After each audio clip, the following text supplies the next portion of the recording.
Nagliwanag ang muka ng 11 taong gulang na si Leroy nang masilaya niya ang paparating na si Tomas. Si Tomas ang nag-iisa niyang kaibigan simula nang maulila na siya sa buhay at manirahan sa kagubatan. Nakaupo si Leroy sa nakausling ugat ng matandang puno. Nasa kaliwa niya ang bahay na siya ang gumawa. Para sa kanya ay tahanan ng matatawag ang pinagtagpi-tagping sako at dahon ng anahaw. Nang makalapit si Tomas kay Leroy, ay umupo ito sa tabi niya at inilipag nito ang dala nitong aklat sa hita nito at nakangiting tumingin sa kanya. Akala ko, Tomas, hindi ka na darating eh. Malapit na kasing gumabi, kaya naisip ko na baka bukas ka na lang pupunta dito. Pwede bang hindi kita puntahan dito, Leroy? Siyempre, hindi pwedeng hindi kita turuan na magbasa, no?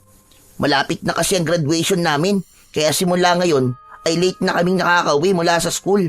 Nagpa-practice kasi kami para sa program ng graduation eh. Buti ka pa, nag-graduate ka na sa elementary. Siguro, kung nagpatuloy lang sana ako sa pag-aaral, ay sabay tayong gagraduate, no? Naiinggit nga ako sa iyo eh, kasi hindi ka pumapasok sa school.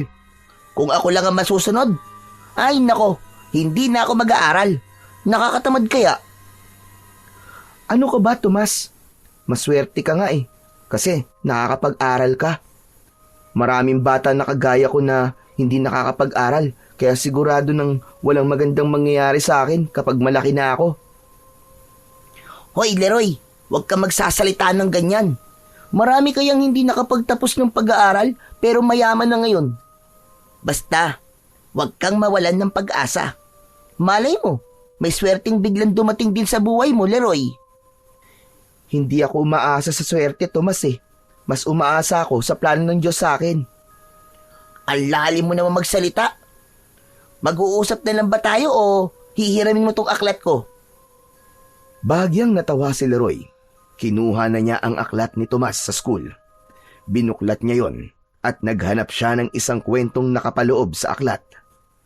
Habang nagbabasa siya, ay umakyat naman sa isang puno ng bayabas si Tomas upang kumuha ng mga hinog na bunga. 2 taon ang nakakaraan, ay gaya rin ni Tomas si Leroy. Nag-aaral siya at meron siyang nanay at tatay na nag-aalaga sa kanya. Nakatira sila sa isang maliit na kubo. Hindi man sila mayaman, ay masaya sila bilang isang pamilya. Palagi siyang inaasikaso ng nanay niya, habang ang tatay naman niya ay kinikwentuhan siya ng kung ano-ano bago sila matulog. Ngunit ang simple at masayang buhay ni Leroy ay naglaho ng isang gabi dahil umatake ang mga aswang sa baryo nila. Namatay sa pag-ataking yun ang kanyang mga magulang. Ang masaklap pa, wala siyang kaalam-alam na nakasangla sa bangko ang lupang kinatatayuan ng bahay nila. Nang kunin na yun ng bangko, ay para siyang pinagkaitan ng tadhana. Nawala na nga ang mga magulang niya sa murang edad, ay nawalan pa siya ng tirahan. Walang kilalang ibang kamag-anak si Leroy at wala siyang ibang mapupuntahan, kaya nagdesisyon siyang mamalimos at manirahan na lamang sa gubat. Sa gubat ay walang magpapaalis sa kanya. Yun nga lang, dahil wala siyang permanenteng tirahan, ay itinuring siyang palaboy ng mga tao sa baryo nila. Naputol ang pagbabasa ni Leroy nang biglang tumabi si Tomas sa kanya. Nakalagay sa laylayan ng damit nito ang mga hinog na bayabas. Binigyan siya nito ng isa at sabay silang kumain. Buti pa dito, walang nangaaway sa akin. Alam mo, sa school at sa baryo, ang dami-daming nangaaway sa akin. Tomas, bakit ka ba nila inaaway? Ang bait-bait mo kaya? Kasi, akala nila mayabang ako porket anak ako ng kapitan ng baryo natin. Hindi ko alam kung inggit ba sila sa akin o kung ano. Pero wala naman akong pakialam sa kanila. Basta, wala akong ginagawang masama. Pero alam mo, Tomas, natutuwa ako na wala kang kaibigan sa baryo. Kasi kung meron, Malamang hindi mo na ako mapapansin. E di sana mag-isa na lang ako dito sa gubat at walang nagpupunta rito para makipaglaro sa akin. Sa puntong yon ay naalala ni Leroy kung paano sila naging magkaibigan ni Tomas. Umaga noon at abala siya sa pangangalakal ng basura. Nakita niya si Tomas na nakikiusap sa mga bata na isali ito sa paglalaro ng mga ito ng patintero. Pero ayaw ng mga bata na isali si Tomas. Naging mapilit si Tomas hanggang sa sinuntok na ito ng isang bata na nakulitan dito. Hindi na napigilan pa ni Leroy ang sarili na lumapit. Pinagtanggol niya si Tomas pero ang nangyari ay dalawa silang pinagtulungang bugbugin ng mga bata. Simula nang mangyari yon, ay naging magkaibigan na silang dalawa. Halos araw-araw na ginawa ng Diyos, tuwing hapon ay nagpupunta na si Tomas sa gubat para makipaglaro kay Leroy. Kapag wala naman itong pasok sa paaralan, ay halos maghapon silang magkasama. May mga pagkakataon din na nagdadala si Tomas ng pagkain para sa kaibigang si Leroy. Kaya sa murang edad ni Leroy ay natuto na agad siyang magpahalaga ng isang pagkakaibigan. Napalingon si Leroy kay Tomas nang malalim itong huminga. Ramdam niya ang lungkot ng kanyang kaibigan pero hinintay niya itong magsalita. Pero alam mo, Leroy, sa totoo lang, ay ako naiinggit sa'yo eh. Ha? Bakit naman, Tomas? Ano namang ikaiinggit mo sa isang palaboy na kagaya ko? Kasi malaya ka. Walang nagdidikta sa'yo kung anong gagawin mo sa buhay. Tapos, kahit anong oras mo gustong matulog ay pwede. Ako kasi, halos lahat dinidikta sa akin ni tatay. Ang daming bawal at ang dami niyang utos sa akin at mga bagay na gusto niyang gawin ko. Sa mga gawaing bahay ba yan, Tomas? Alam mo, Tomas, ngayon ay iniisip mo na nakakainis kasi puro utos ang tatay mo sa'yo. Ganyan din si nanay at tatay sa akin nung buhay pa sila eh. Pero nang mawala sila, doon ko naisip yung mga pagtuturo nila sa akin ng mga gawaing bahay ay kailangan ko pala. Lalo na ngayong mag-isa na lang ako sa buhay. Hindi na nagsalita si Tomas, pero naramdaman ni Leroy na parang may mga nais pa itong sabihin sa kanya. Pero nagdesisyon na lamang itong wag nang isatinig ang mga yon. Ipinagpatuloy na lang niya ang pagbabasa habang kumakain ng bayabas na pinitas ni Tomas. Aminado si Leroy na mahirap ang buhay ng isang kagaya niyang batang palaboy. Sa edad niyang yon, ay kailangan niyang dumiskarte para makakain siya kahit na isang beses lamang isang araw. Lahat ng paraan, basta hindi masama, ay ginagawa niya. May ilang tao sa baryo na naaawa sa kanya at minsan ay binibigyan siya ng barya o di naman kaya ng pagkain. Madalas ay nangangalakal siya o kaya ay tumatanggap ng trabaho na dapat ay matanda ang gumagawa. Gaya ng pagtatabas ng damo, paglilinis ng bahay, pag-iigib at paglalaba. Kapag wala naman siyang nadilihensyang pera at pagkain sa baryo, ay umaasa siya sa gubat. Naghahanap siya roon ng punong may prutas at yun ang kinakain niya. Hindi naman niya problema ang inuming tubig dahil may malinis na ilog sa loob ng gubat. Doon na rin siya naliligo at naglalaba ng kanyang iilang mga damit. Sa kabila ng hirap ng buhay ni Leroy, ay naniniwala pa rin siya na may dahilan ang lahat ng yun. Tinuruan siya ng mga magulang niya na magtiwala sa plano ng Diyos. Natutunan niya sa mga ito na huwag siyang panghinaan ng loob dahil sa masasakit at hindi magagandang nangyayari sa buhay niya. Malakas ang paniniwala niya na balang araw ay maiintindihan niya kung bakit kailangan mawala ang mga magulang niya ng ganun kaaga at kung bakit kailangan niyang mabuhay ng mag-isa. Isang umaga ng Sabado, lumabas si Leroy ng gubat na may dalang isang sako kung saan inilalagay niya ang mga basurang nakakalakal niya. Pagdating sa baryo, ay sinimulan na niya kagad ang paghahanap ng mga basurahan at mga bagay na pwede niyang ibenta sa junk shop, gaya ng bakal, bote at plastik. Nagbabahay-bahay din siya at nagtatanong siya kung meron bang mga gamit ang mga ito na hindi na kailangan na pwede niya ring ibenta sa junk shop. Habang abala si Leroy sa pagkalkal sa isang basurahan, ay nagulat siya nang may biglang tumapik sa likod niya. Nang lumingon siya, otomatiko siyang napangiti nang malaman na ang kaibigan niya palang si Tomas yun. "Oh, Tomas! Ikaw pala yan. Akala ko kung sino na eh." Hanep pa. Ang aga mo naman yatang mga lakal ngayon, Leroy. "Alam mo na, kailangan maaga at baka may makauna pa sa akin sa pagkalkal sa mga basurahan eh." Maraming bote ng alak sa bahay. Birthday kasi ni tatay kahapon, kaya nag-inom siya. May natira pang handa, kaya bibigyan kita. "Wow, talaga? Hindi ko tatanggihan yan, Tomas. Salamat ah." Matapos yun, ay inaya na si Leroy ni Tomas na magtungo sa bahay nito. Habang naglalakad sila, ay hindi maiwasan ni Leroy na isipin na sa kabila ng lahat ay maswerte pa rin siya dahil may kaibigan siyang kagaya ni Tomas. Sigurado siya na kung hindi sila nito naging magkaibigan, ay mas magiging malungkot ang buhay niya. Malaking bagay para sa kanya na may isang batang kagaya niya na nakikipag-usap sa kanya at hindi siya iniiwasan nang dahil lamang sa isa siyang palaboy. Nang nasa harapan na ng bahay ni na Tomas sina Leroy, ay sandali siyang napahinto. Kumpara sa ibang bahay sa baryo, ay mas malaki ang bahay ni na Tomas.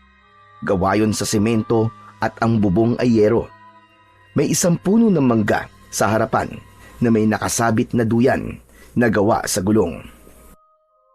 Napalingon si Tomas kay Leroy at napakunot ang noo nito. Ano pang tinatayo-tayo mo dyan, Leroy? Tara na sa loob.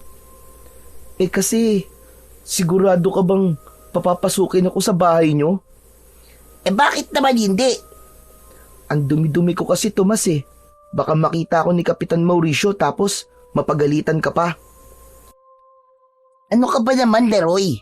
Hindi yun magagalit sa'yo kasi wala ka namang ginagawang masama. Saka, wala si tatay ngayon. Nagpunta siya sa barangay hall kasi may meeting yata sila ng mga kagawad. Tara na, huwag ka na mahiya. Hinawakan ni Tomas ang isang kamay ni Leroy at hinila na siya nito papasok sa loob ng bahay nila.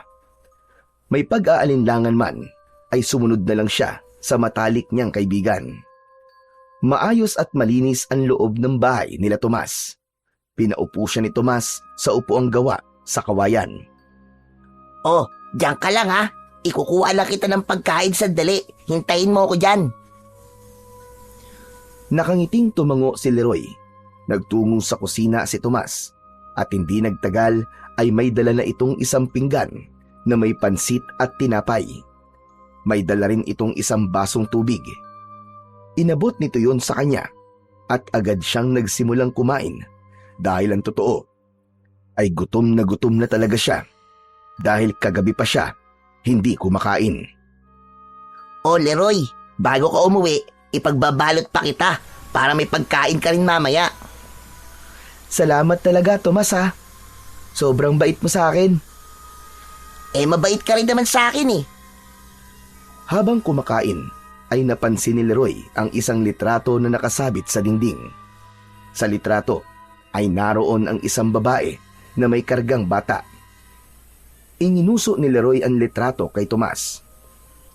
Tomas, pwede magtanong? Yun ba ang nanay mo? Magkamukha pala kayo. Ah, oo. Ako nga yung baby na karga-karga niya. Pero Tomas, nasaan pala siya ngayon? Kasi si Kapitan Mauricio lang palagi ang nakikita ko. Ay, oo nga pala no. Hindi ko pa pala naikikwento sa'yo. Matagal lang patay si nanay. 5 taon pa lang yata ako nun eh.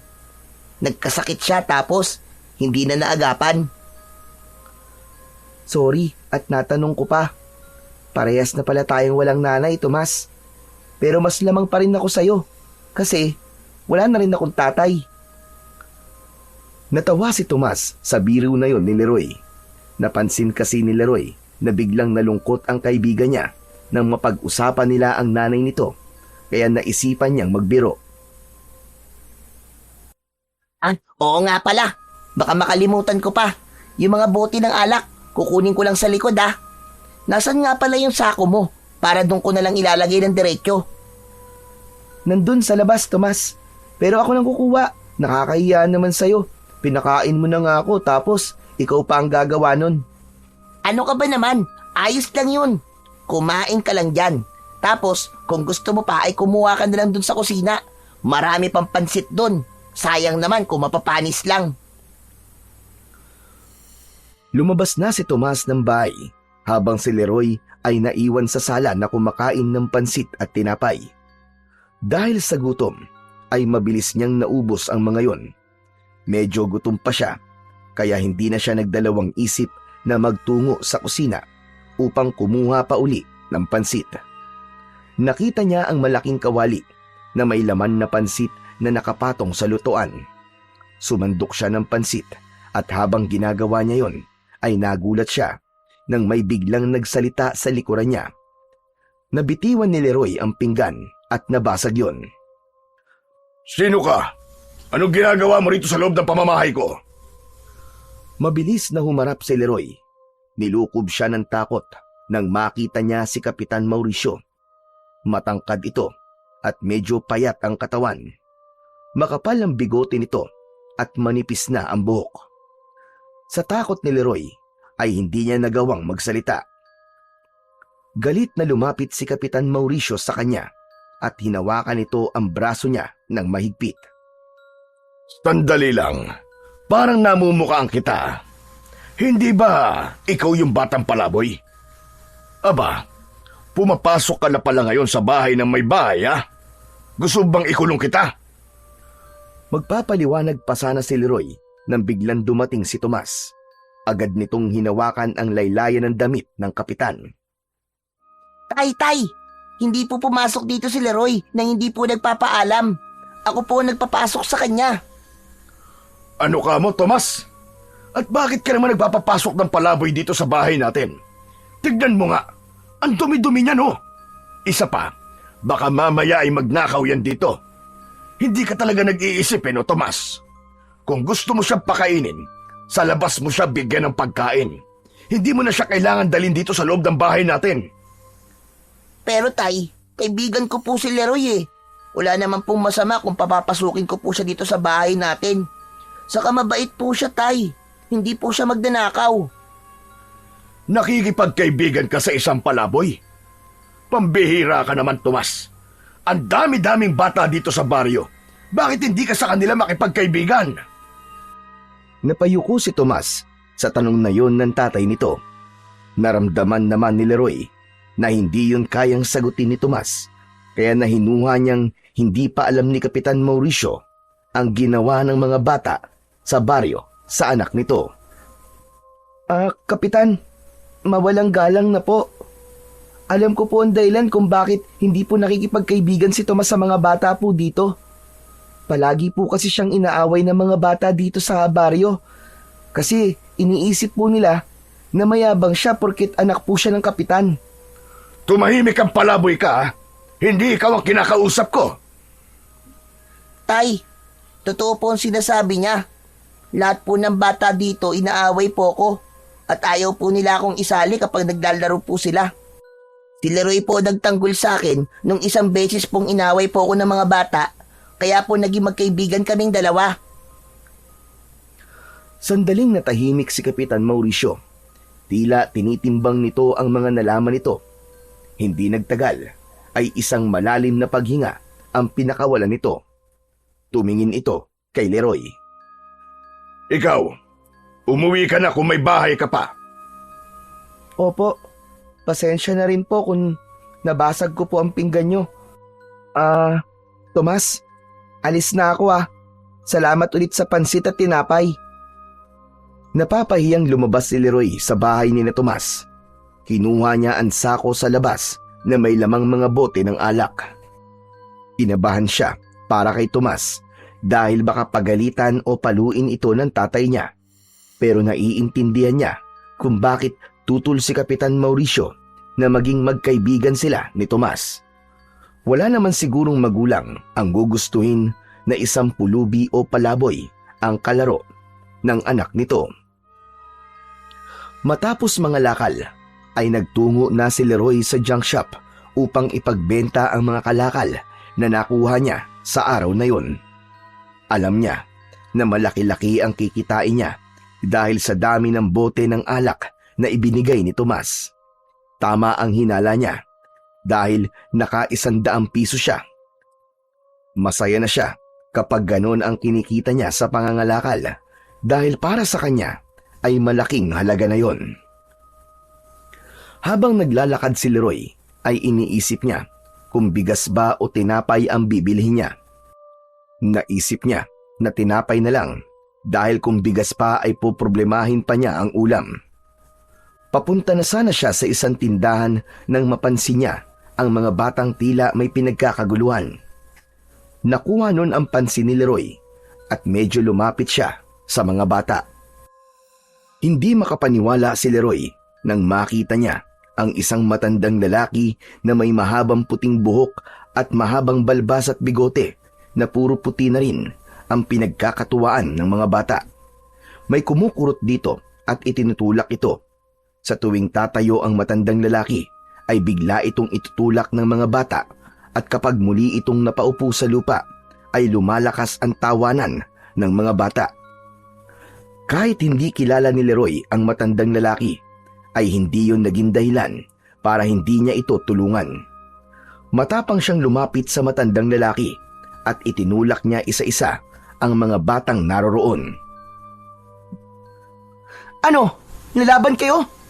Kahit marami kayo, hindi ako natatakot sa inyo. Tinawanan lang siya ng mga bata at umalis na ang mga ito na parang walang nangyari. Dinaluhan naman ni Leroy ang matandang lalaki at mas lalo siyang naawa nang makita niya ang mga sariwang sugat sa siko at braso ng matanda.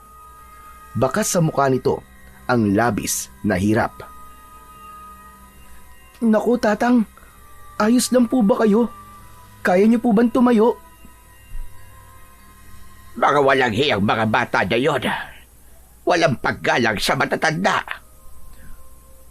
Pasensya na po kayo, tatang ha. Hindi ko rin po alam kung bakit po sila ganun eh. Bakit ikaw ang humihingi ng pasensya? Hindi naman ikaw ang nanakit sa akin, hindi ba? Utoy, salamat nga pala sa pagtulong mo sa akin. Abay kung hindi ka dumating, baka hindi na ako tinigilan ng mga salbahing bata na yon.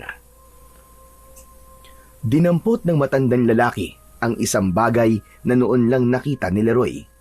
Para yung isang malaking sungay na kulay puti na ang dulo ay matulis.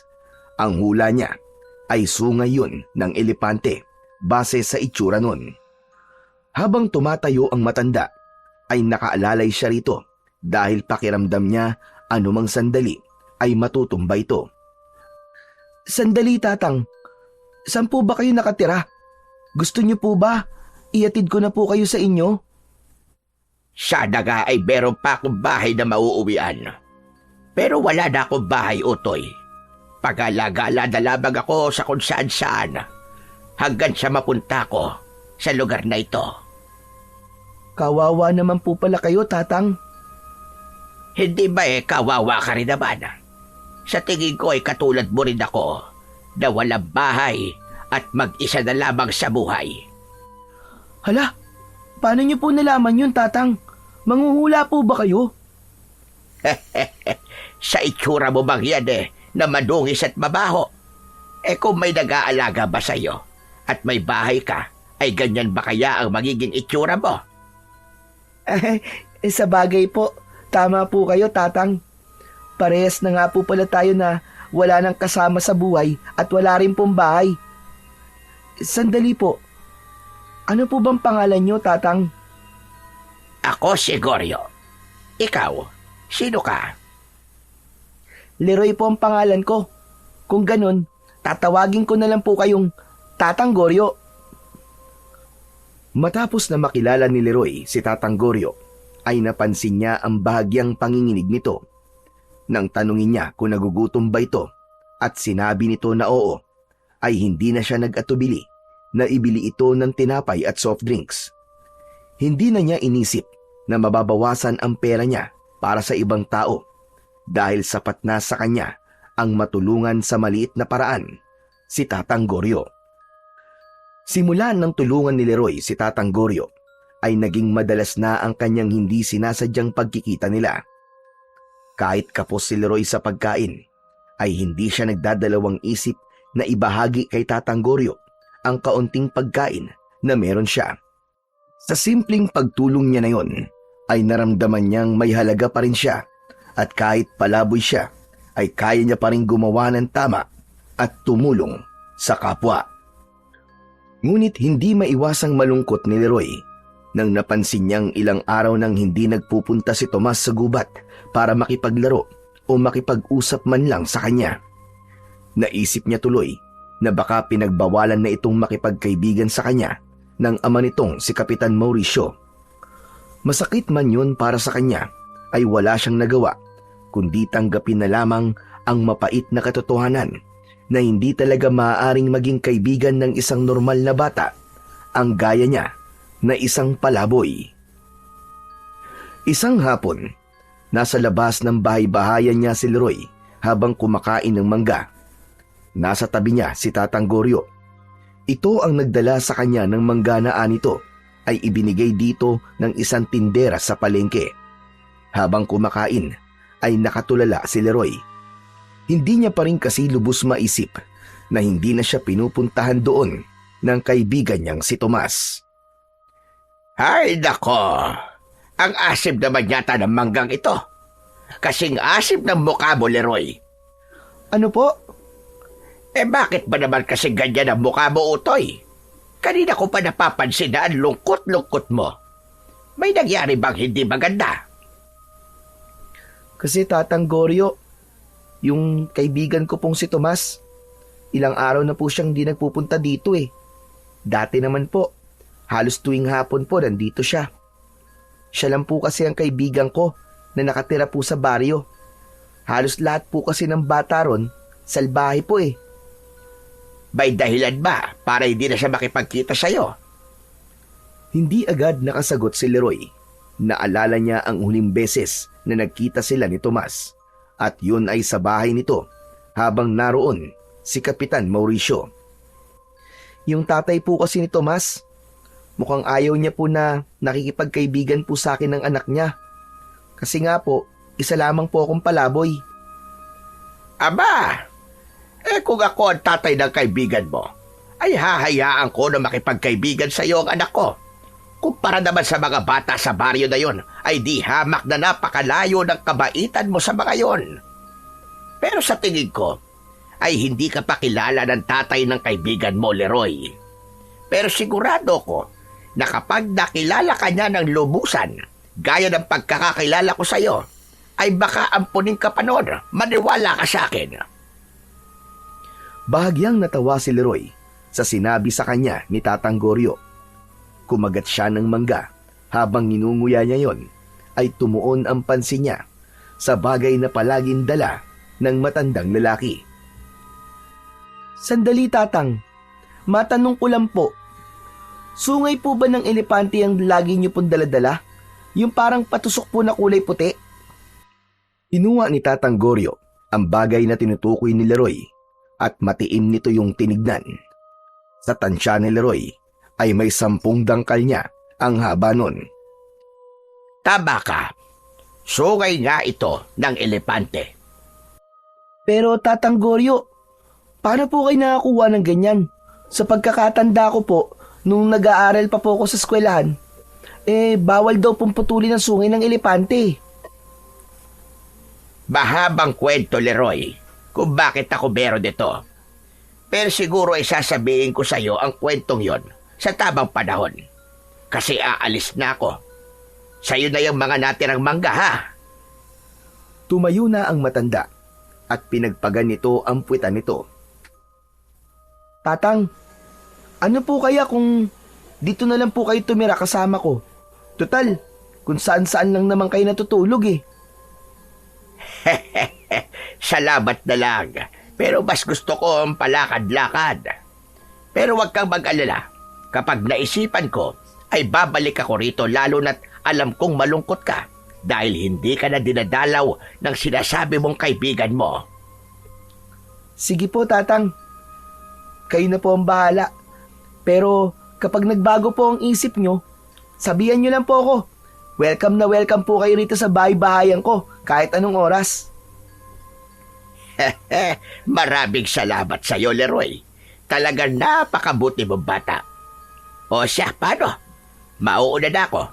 Mag-iingat ka palagi, Leroy. Matamis na ngumiti si Tatang Goryo bago ito tuluyang naglakad palayo sa kanya. Sinundan ito ng tingin ni Leroy at hindi niya alam kung bakit bigla siyang nagkaroon ng pagnanais na malaman ang kwento tungkol sa sungay ng elepante na palaging dala ni Tatang Goryo. Nang mawala na sa paningin niya ang matandang lalaki, ay bumalik siya sa pagkain ng mangga. Habang nakatanaw siya sa malayo, ay hindi niya naiwasang maalala si Tomas. Gustuhin man niya na puntahan ito sa bahay nito, ay natatakot naman siya na baka makita siya roon ni Kapitan Mauricio. Kaya alam niyang wala siyang magagawa, kundi ang umasa na isang araw ay bigla na lamang darating doon si Tomas para makipaglaro sa kanya. Isang hapon, nakatitig si Leroy sa niluluto niyang kanin sa maliit na kaldero. Ang kalan niya ay 3 bato na sa gitna ay may gatong na kahoy na sa gubat lang din niya nakuha. Halos 1 linggo simula nang huli silang magkita at magkausap ni Tomas at nang sandaling yun ay unti-unti niya nang tinatanggap na tapos na ang kanilang pagkakaibigan. Ngunit wala siyang galit o tampo kahit na konti kay Tomas. Ang inisip niya kasing dahilan ay pinagbabawalan na ito ni Kapitan Mauricio na makipagkita sa kanya. Makalipas ang ilang sandali, ay napatayo si Leroy nang may narinig siyang yabag na papalapit sa kinaroroonan niya. Paglingon niya ay nanlaki ang mga mata niya nang makita si Tomas na papalapit habang may malaking ngiti. Napansin niya kagad ang nakasuot na mga medalya sa leeg nito. Kinusot pa ni Leroy ang mga mata niya dahil baka namamalikmata lamang siya, pero si Tomas talaga ang nakikita niya. Tinapik pa siya nito sa balikat nang makalapit na ito sa kanya. Tomas! Ikaw nga, Tomas! Ang tagal mong hindi nagpakita! Pasensya ka na, Leroy, ha? Naging abala kasi ako sa graduation namin, eh. Halos gabi na ako umuwi mula sa practice. Tapos kanina naman ay ang mismong graduation namin. Ang akala ko kasi, pinagbawalan ka na ni Kapitan Mauricio na makipagkaibigan sa akin eh. Uy, hindi ah. Pero akala ko nga rin pagbabawalan niya ako eh. Ang sabi niya sa akin ay mukhang hindi ka naman daw masamang impluwensya sa akin. Kaya walang problema sa kanya kung maging magkaibigan man tayo. Ang totoo nga yan eh. Si tatay pa nagsabi na papuntahin kita ngayon doon sa may bahay. Kasi may handaan doon. 3rd honor kasi ako sa klase namin eh. Kaya naganda si tatay. Tignan mo, ang dami kong medal. Labis na natuwa si Leroy nang malaman niya ang dahilan kung bakit ilang araw na hindi nagpapakita sa kanya si Tomas. Masaya siya dahil hindi naman pala tutol si Kapitan Mauricio sa pagkakaibigan nila ng anak nito. Isa-isang tinignan ni Leroy ang mga medalya na nakasabit sa leeg ni Tomas. Wow! Congrats, Tomas, ha? Ang galing mo talaga. May best in English at math ka pa, ha? Tapos, most babe. Ikaw na talaga. Idol na kita, Tomas. Mamaya mo na nga ako bulayin. Sumama ka na sa akin para makakain ka na ng mga handa ko. Ay, oo nga pala. Pero, nagsasaing na kasi ako eh. Paano kaya to? Bukas mo nalang kainin yan. Hindi naman siguro yan mapapanis eh. Malamig naman dito sa gubat eh. Saka, mag-uwi ka na rin ng maraming pagkain. Para may ulam ka kapag kinain mo na yung kanin. O sige, sige. Tara na. Medyo gutom na nga rin ako eh. Inakbayan siya ni Tomas at magkasabay na silang naglakad palabas ng gubat. Pagdating nila Leroy sa bahay ni na Tomas ay medyo nahiya siyang pumasok dahil medyo maraming bisita roon. May ilang guro at kaklase ni Tomas. Meron ding mga kaibigan ni Kapitan Mauricio, pero hindi siya iniwanan ni Tomas at sinamahan pa siya nito sa pagkuha ng pagkain. Sinamantala niya ang pagkakataon at lahat ng handa ay kumuha siya. Naupo siya sa isang sulok ng sala at doon siya kumain habang may panulak siya na malamig na orange juice. Si Tomas naman ay sandaling umalis dahil pinabili ito ng alak ni Kapitan Mauricio. Nagulat si Leroy at muntik pa siyang mabulunan nang makita siya ni Kapitan Mauricio na nakatayo sa harapan niya. Pero hindi na ito gaya nung una silang nagkita na galit. Nang sandaling yon ay nakangiti na ito sa kanya. Leroy, kapag naubos mo na yan ha, kumuha ka na lang doon sa kusina. Marami pang pagkain doon. Huwag kang mahihiya ha. Ha? Sige po, Kapitan. Maraming salamat po. Ang sasarap po ng handa nyo. Salamat at nagustuhan mo. Ako ang nagluto ng lahat ng yan. Umupo si Kapitan Mauricio sa tabi ni Leroy at nailang siya ng kaunti. Leroy, pasensya ka na nga pala sa mga nasabi ko sa'yo nung unang beses na nagkita tayo dito sa bahay. Nagulat kasi ako na merong ibang tao dito sa bahay at akala ko talaga ay pumasok ka dito nang hindi nagpapaalam. Sinabi rin sa akin ni Tomas na ikaw lang ang kaibigan niya. Inamin na rin niya sa akin na totoong inaaway siya ng mga bata rito sa baryo. Salamat kasi nakikipagkaibigan ka sa anak ko. Naku, wala po yun, Kapitan. Saka, mabait naman po si Tomas eh. Kung tutuusin nga po, ay ako pa po maswerte kahit palaboy po ko, ay nakikipagkaibigan po siya sa akin. Saka kung wala kang pagkain, Leroy, pumunta ka lamang dito at bibigyan ka namin. Naku, maraming salamat po, Kapitan. Napakalaking bagay po niyan para sa akin. Matipid na ngumiti si Kapitan Mauricio. Nang dumating na si Tomas, ay umalis na ito sa tabi niya at kinuha ang mga alak na binili ni Tomas. Si Tomas naman ang umupo sa tabi ni Leroy. Leroy, anong sabi ni tatay sa'yo? Nagpasalamat siya sa akin na nakikipagkaibigan daw ako sa'yo. Saka nagsorry rin siya kasi napagalitan niya ako nun. Sabi ko naman sa'yo eh. Ipinaliwanag ko na kasi sa kanya na wala akong natututunang masamang bagay sa'yo.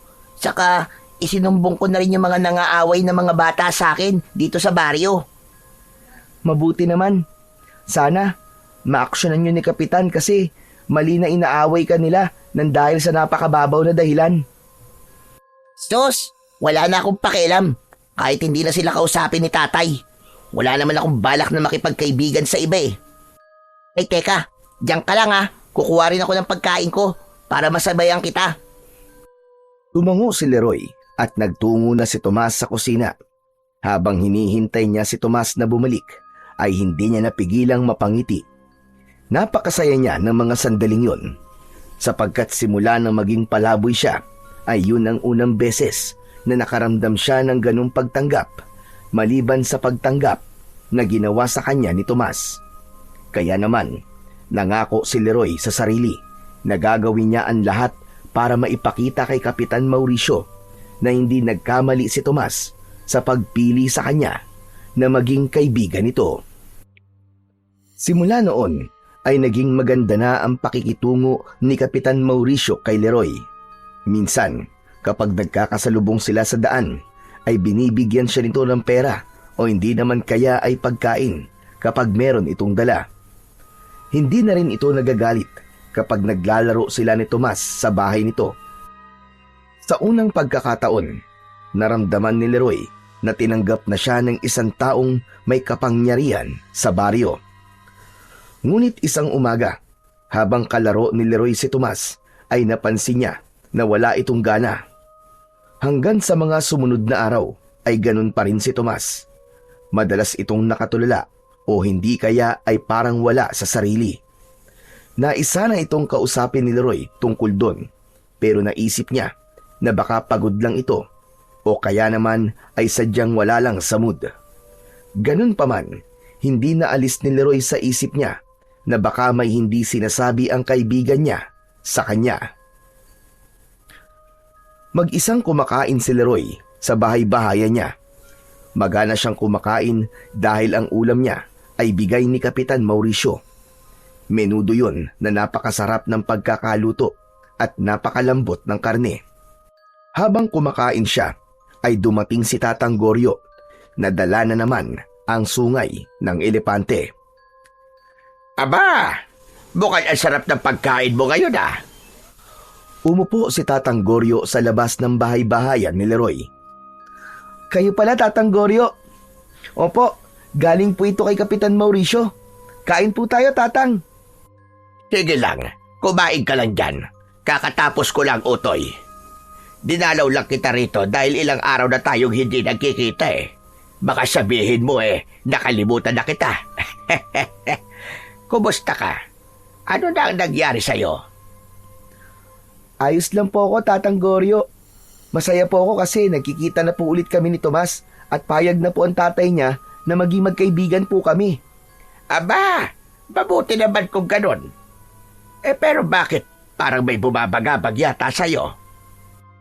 Biglang natigilan si Leroy. Ang totoo ay hindi niya iniisip ng mga sandaling yun kung bakit tila wala palagi sa sarili ang kaibigan niyang si Tomas. Kaya nagtaka siya kung bakit tila naramdaman yun ni Tatang Goryo. Sandali lang po, Tatang Goryo. Paano niyo po nalaman? Ang galing niyo po naman. Manghuhula po ba talaga kayo? Sa tanda kong ito ay marami na akong karanasan at marami na akong nakilalang iba't ibang tao. Ang mga bata na gaya mo ay madaling mabasa ang emosyon. Ngayon sabihin mo sa akin, ano bang bumabagabag sa'yo, Leroy? Si Tomas po kasi, Tatang Goryo, yung kaibigan ko. Napapansin ko po kasi na parang palagi po siyang wala sa sarili nitong mga nakaraang araw. Parang meron po siyang problema na hindi niya po sinasabi sa akin. Nahihiya ka bang kausapin siya tungkol sa bagay na yan? Ganun na nga po, Tatang Goryo. Tama po kayo. Hayaan mo lang muna siya. Sabi mo nga ay magkaibigan kayo, hindi ba? Siguro kapag handa na siya, ay siya na mismo ang kusang magsasabi sa'yo kung ano ba talaga ang kanyang problema. Kahit paano ay gumaan ang pakiramdam ni Leroy sa sinabing yun ni Tatang Goryo.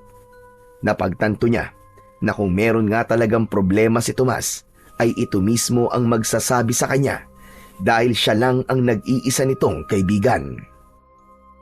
Pagsapit ng gabi, ay inayos na ni Leroy ang higaan niya. Lahat ng gamit na meron siya ay mula pa sa dati nilang bahay. Inilatag niya sa loob ng bahay-bahayan niya ang banig. Inilagay niya ang unan. Humiga na siya at ibinalot na niya ang sarili sa kumot. Patagilid siyang humiga at saka siya pumikit. Tuwing matutulog na siya sa gabi, ay hindi niya naiiwasang malungkot sapagkat palagi niyang naaalala nung panahon na buhay pa ang mga magulang niya. Palagi siyang natutulog na pinapagitnaan ng kanyang nanay at tatay. Pero simula nang mawala ang mga ito, wala na siyang pagpipilian kundi ang palaging matulog ng mag-isa. Ngunit biglang nagbukas ang mga mata ni Leroy nang makarinig siya ng kaluskos sa kung saan. Napabalikwat siya ng bangon nang may umangil na parang isang mabangis na hayop. Pilit niyang inaaninag ang madilim na kapaligiran. Sa tagal niya sa gubat na yon, ay noon lang siya nakarinig ng ganong uri ng pag-angil. Sinong nandyan? May tao ba dyan? Sinong nandyan? Nagulat siya nang isang nakakatakot na nilalang ang dahan-dahang lumitaw mula sa mas madilim na parte ng gubat. Payat ang katawan nito na nababalutan ng makapal na balahibo. Mahaba ang mga kuko ng nilalang at may matutulis na mga pangil. Ang mga mata nito ay pulang-pula at tila gutom na gutom ito habang nakatingin sa kanya. Doon napagtanto ni Leroy na isang aswang ang naturang nilalang. Ngunit sa halip na matakot, ay galit ang naramdaman ni Leroy pagkakita sa aswang. Bumalik sa alaala niya ang pagpatay ng mga aswang sa kanyang mga magulang. Walang pag-aalinlangan na dinampot niya ang kutsilyong palagi niyang itinatago sa ilalim ng kanyang unan at sumugod siya sa aswang. Ngunit mabilis ang aswang at naiwasan nito ang pag-unday niya ng saksak dito. Hinawakan ng aswang ang braso ni Leroy at naagaw nito ang kutsilyo. Itinapon nito yun sa malayo. Sinunggaban siya ng aswang at natumba siya sa malamig na lupa. Hinawakan ng aswang ang mga kamay niya habang nasa ibabaw niya ito. Nanginig ang katawan ni Leroy nang maisip niya na baka yun na ang katapusan niya. Kahit naman mahirap ang buhay niya, ay hindi pa niya ninais na mamatay. Pero sa pagkakataon na yon, pakiramdam niya ay susunod na siya sa mga magulang niya sa kabilang buhay. Hindi na lang nagsalita si Leroy. Unti-unting lumapit ang malaking mukha ng aswang sa mukha niya. Ngunit nagulantang siya nang mabilis na nagbago ang mukha ng aswang hanggang sa maging si Tatang Goryo na ito. Tumatawang umalis si Tatang Goryo sa ibabaw niya. Inilahad nito ang isang kamay para tulungan siyang tumayo, pero umupo siya sa lupa at umatras. Lumayo ka! Lumayo ka sa akin! Aswang ka! Aswang! Hindi ako aswang, Leroy. Maniwala ka. Anong hindi aswang? Kitang-kita ko! Ikaw ang aswang na umatake sa akin! Kung aswang ako, ay dapat patay ka na ngayon at kinain ko na ang labang loob mo. Sinubukan lang kita, Leroy. Gusto ko makita kung may potensyal ka bang makipaglaban sa mga kampon ng kadiliman. Hindi pa rin nakumbinsi si Leroy sa sinabing yon ng matandang lalaki. Kahit bata pa siya, ay hindi siya kagad naniniwala sa sinasabi nito dahil nakita mismo ng mga mata niya na isa itong aswang. Ay, nako! Bakit ba kasi ganun paraan pa ang naisip ko para subukan ka? Leroy, panahon na siguro para sabihin ko sa iyo kung sino o ano talaga ako. Leroy, ako ay isang ermitanyo na may kapangyarihan na ibinigay sa akin doon ng isang diwata. May kakayahan akong magbago ng anyo na parang ganito. Labis na nagimbal si Leroy nang magpabago-bago ng anyo si Tatang Goryo. Naging isang binata ito, sunod ay matandang babae. Muli itong naging aswang at sa huli ay bumalik na ito sa totoo nitong anyo bilang isang matandang lalaki. Hindi siya makapaniwala na may tao na kaya yung gawin. O ano? Naniniwala ka na ba na hindi ako aswang? Medyo naniniwala na po. Pero bakit niyo po ako inatake? Akala ko po ipapatayin niyo na po ako eh. Gaya ng sinabi ko sa iyo kanina, gusto kitang subukin kung kaya mo bang makipaglaban. At nakita ko na handa ka, Leroy. Ano ang nag-udyok sa iyo na lumaban imbis na tumakbo o matakot? Sandaling natahimik si Leroy dahil ang totoo ay hindi pa niya kayang ikwento sa iba ang mapait na bahagi na yon ng nakaraan niya. Pakiramdam niya kasi kapag sinabi niya yon sa iba ay mabubuksan muli ang sugat sa kanyang puso. Pero naisip niya na sa pagkakataon na yon ay mas mabuting sabihin niya yon kay Tatang Goryo upang malaman nito ang sagot sa tanong nito. Isang malalim na paghinga ang pinakawalan ni Leroy. Tumayo na siya at diretsong tumingin kay Tatang Goryo. Ang totoo po kasi niyan, Tatang Goryo. Pinatay po kasi ng mga aswang ang nanay at tatay ko. Kaya po ako naging palaboy ay dahil po sa pangyayaring yun. Kaya po nung makita ko po kayo kanina na nasaan yung aswang, hindi po ako natakot. Galit po ang naramdaman ko. Kasi nang dahil po sa mga aswang, ay nawalan po ako ng mga magulang sa murang edad. Ngayon ay naiintindihan ko na. Hindi lang pala tapang ang ipinakita mo kanina, kundi may kasama ring galit. Nauunawaan ko ang nararamdaman mo, Leroy. Hindi masamang magalit dahil tao ka. Ngunit tandaan mo na hindi rin magandang magpalamon ka sa galit. Masakit, pero pagtanggap ang kailangan natin sa tuwing may mga bagay na nangyayari na hindi ayon sa ating kagustuhan. Ang dami niyo naman pong sinasabi, Tatang. Pero hindi niyo pa rin po sinasagot ang tanong ko. Bakit po ba kayo nagpanggap na aswang at tinatake ako? Bakit niyo po ako kailangan subukin? Dahil nakita ko sa aking pangitain na may paparating na dilubyo sa inyong baryo. Isang dilubyo kung saan isang malaking pagsalakay ng mga aswang ang mangyayari. Naririto lamang sa baryo nyo ang kanilang pinuno at isang utos lang niya ay mangyayari na ang bagay na yon. Nakita ko ang pagdanak ng dugo at ang mga nakahanay na mga bangkay ng mga tao. Kung hindi mapipigilan ng pinuno ng mga aswang na naririto, ay malaki ang posibilidad na mangyari ang pangitain na yon. Tumaas ang mga balahibo ni Leroy sa kanyang katawan sa sinabi ni Tatang Goryo. Naiisip pa lang niya na maraming aswang ang aatake sa baryo nila ay may kilabot na siyang naramdaman. Tatang Goryo, sigurado po ba kayo na magkakatotoo po ang pangitain niyong yan? Sigurado ko. Wala pa sa pangitain ko ang hindi nagkakaroon ng katuparan. Maliban na lang kung ito ay mapipigilan. Kung ganun po, Tatang Goryo, ano pong paraan para po mapigilan na mangyari yun?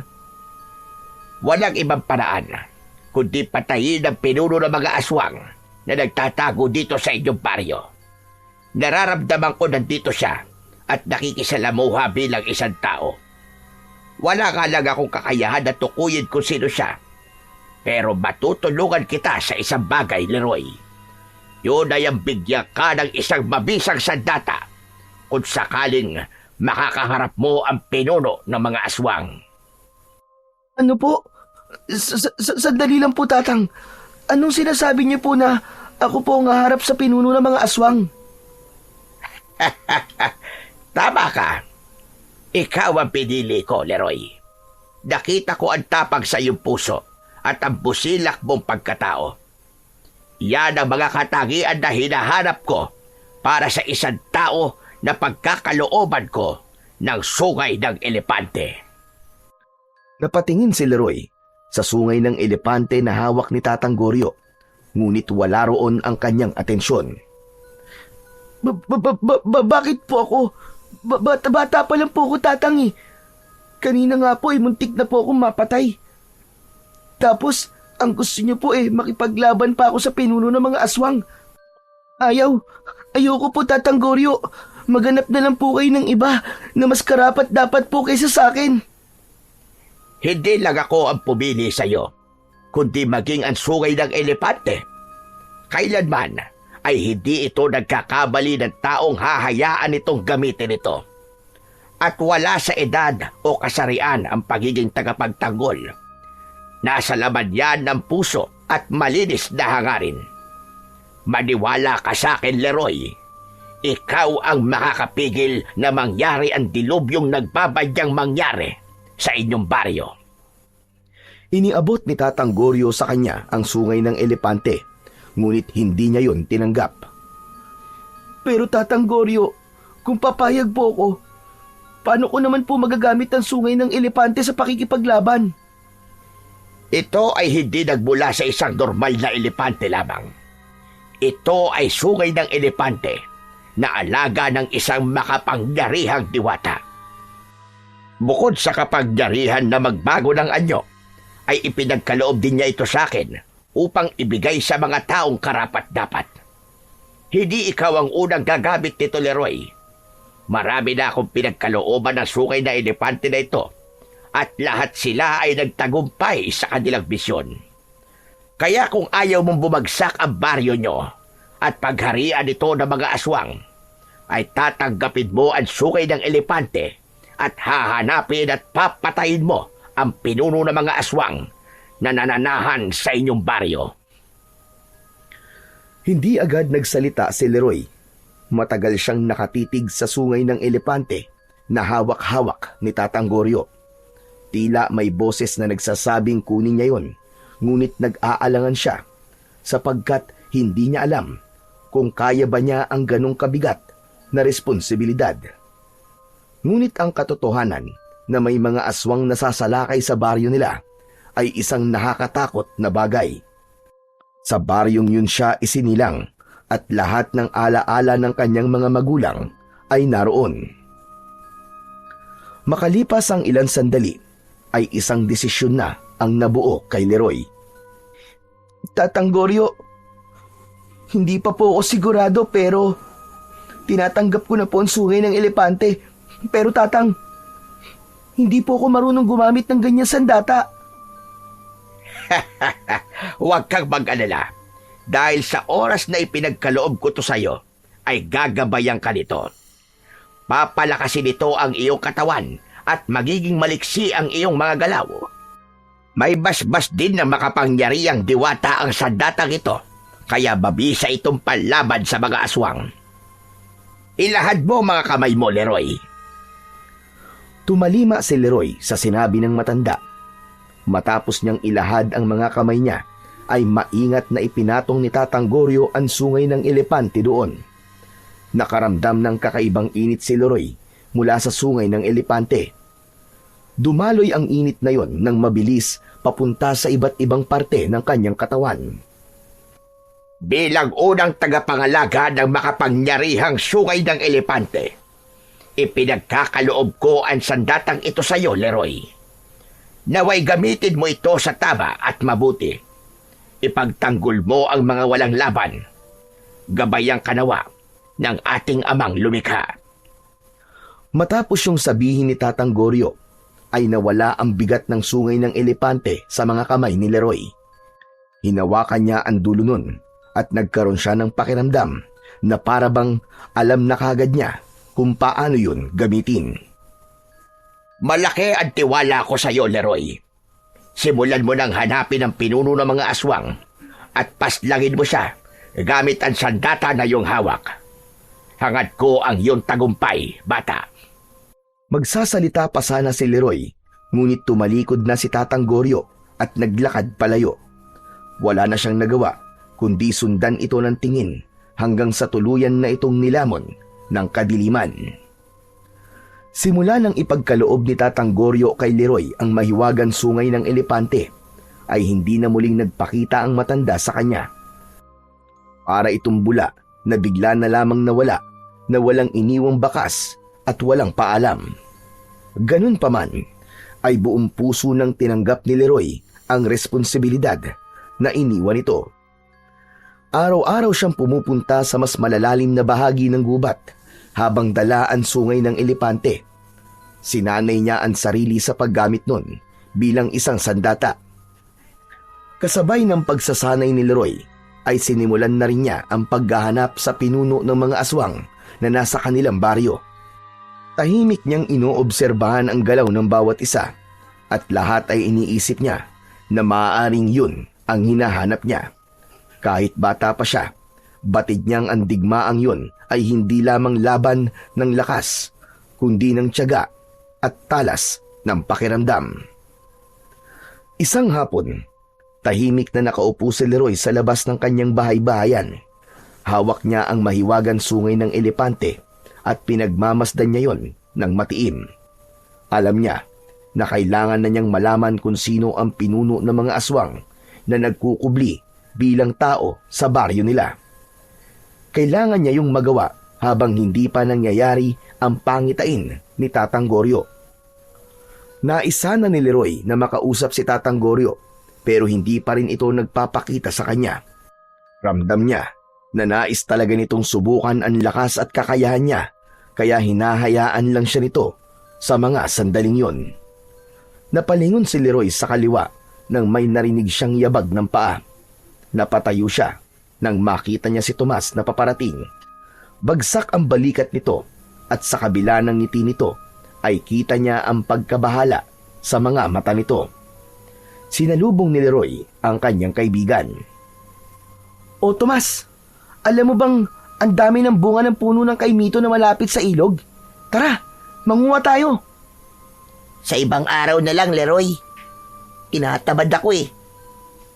Ganun ba? O kung gusto mo, manghuli tayo ng tutubi o kaya maligo tayo sa ilog. Hindi nagsalita si Tomas. Naglakad ito at umupo sa nakausling ugat ng isang malaking puno. Tumabi naman si Leroy dito at tinignan nito sa muka ang kaibigan. Bakit parang ang lungkot mo? Napapansin ko ilang araw ka ng ganyan ah. May problema ka ba? Kung meron, makikinig ako. Lumingon si Tomas sa kanya. Leroy, umalis ka na rito sa baryo natin. Ano? Bakit naman ako aalis dito, Tomas? Basta, umalis ka na. Magpunta ka sa malayo. Kahit saan, basta malayo rito. Sandali lang, Tomas. Naguguluhan ako sa iyo eh. Ano ba yun? Bakit mo nga ako gustong paalisin? Ano bang nangyayari? Iniwas ni Tomas ang mga mata nito kay Leroy. Hindi na naman ito nagsalita habang si Leroy ay biglang kinabahan sa sinabi ni Tomas. Biglang tumayo si Tomas at humakbang palayo sa kanya. Oh, aalis ka na kagad? Oo, baka tapos na magluto si tatay ng hapunan eh. Leroy, yung sinabi ko pala sa iyo seryoso ko. Umalis ka na rito, Leroy. Ayoko madamay ka dahil kaibigan kita. Ano? Madamay? Saan? Wala nang nakuwang sagot si Leroy sa kaibigang si Tomas. Malalaki ang mga hakbang na naglakad ito palayo sa kanya. Hindi na niya sinubukan pang habulin ang kanyang kaibigan at naiwan siyang nagtataka sa kung ano ang ibig sabihin ni Tomas na ayaw siya nitong madamay. Oras na ng pagtulog ni Leroy, ngunit mailap ang antok sa kanya ng gabing yon. Kahit anong pwesto ang gawin niya sa paghiga, ay hindi niya magawang alisin sa isip niya ang mga sinabi ni Tomas kanina at ang kakaiba nitong ikinilos sa mga nakaraang araw. Nais niya na mabigyan nito ng kasagutan ang mga tanong na gumugulo sa kanya. Hanggang sa sumuko na si Leroy at bumangon na siya. Hindi ako makakatulog hanggang hindi ko nakakausap si Tomas. Kailangan ko siyang puntahan ngayon sa bahay nila. Dala ang sungay ng elepante ay naglakad si Leroy palabas ng gubat. Nagtungo siya sa baryo at ng oras na yon ay sarado na ang karamihan ng mga bahay na nadadaanan niya. Makalipas ang ilang minuto ay nasa harapan na siya ng bahay ni na Tomas. Napansin niya mula sa nakabukas na bintana na bukas pa ang ilaw sa loob, kaya naisip niya nagising pa si Tomas o kaya ay si Kapitan Mauricio. Maraang naglakad si Leroy palapit sa mismong bahay ni na Tomas. Akmang kakatok na sana siya sa pinto nang matigilan siya dahil narinig niya ang boses ni Kapitan Mauricio at Tomas na nag-uusap sa loob ng bahay. Hindi niya alam pero tila may bumubulong sa kanya na pakinggan ang pinag-uusapan ng dalawa. Nagtungo si Leroy sa tabi ng nakabukas na bintana. Yumuko siya upang hindi siya makita ng mga taong nasa loob at doon ay mas malinaw niyang narinig ang usapan ni na Tomas at Kapitan Mauricio. Kailangan niyo po ba talagang gawin to, Tay? Hindi po ba? Mahal na mahal po kayo ng mga tao rito.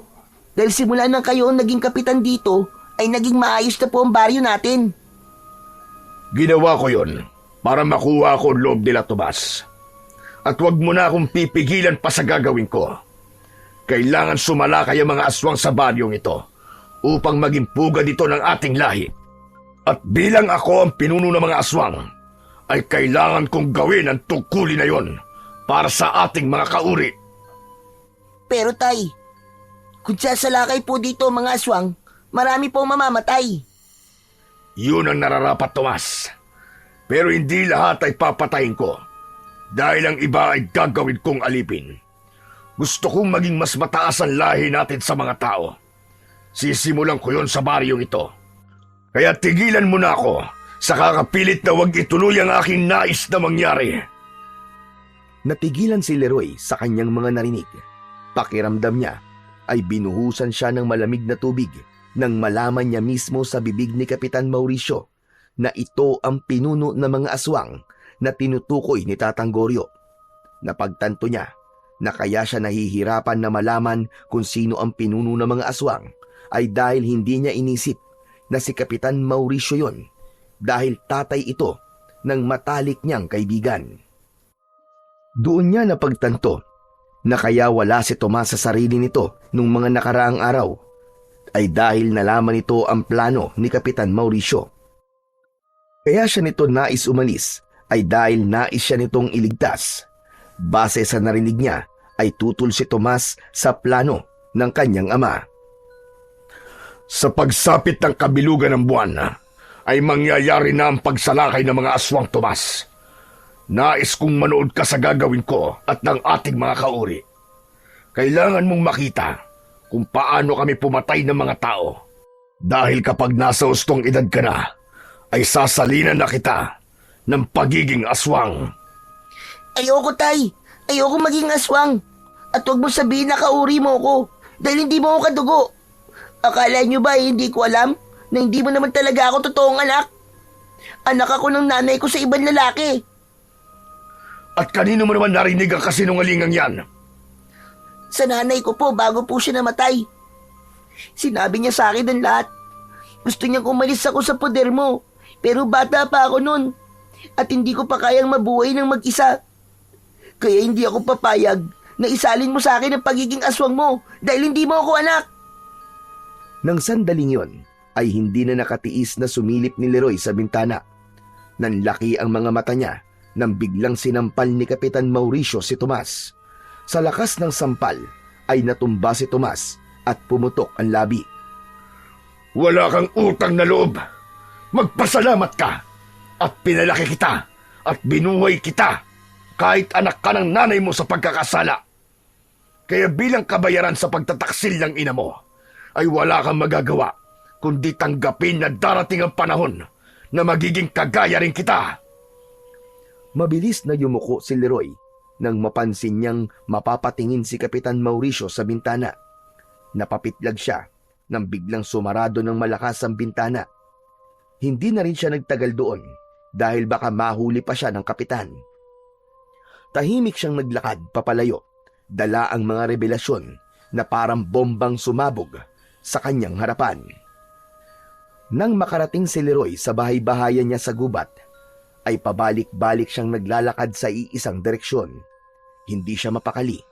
Hanggang sa sandaling yon, ay pilit pa ring pinoproseso ng utak niya ang lahat ng kanyang natuklasan. Si Kapitan Mauricio ang pinuno ng mga aswang at hindi niya tunay na anak si Tomas. Kung ganun, kailangan kong iligtas si Tomas kay Kapitan. Kung ayaw ni Tomas na maging aswang, ay mas lalo kong dapat na mapatay si Kapitan. Dahil doon ay mas lalong tumibay ang determinasyon ni Leroy.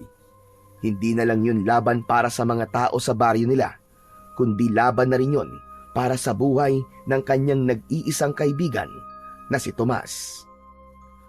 Kinabukasan ay nagtungo si Leroy sa bahay ni na Tomas. Lakas loob siyang kumatok sa pinto ng bahay na yon dahil nais niyang makausap ang kanyang kaibigan.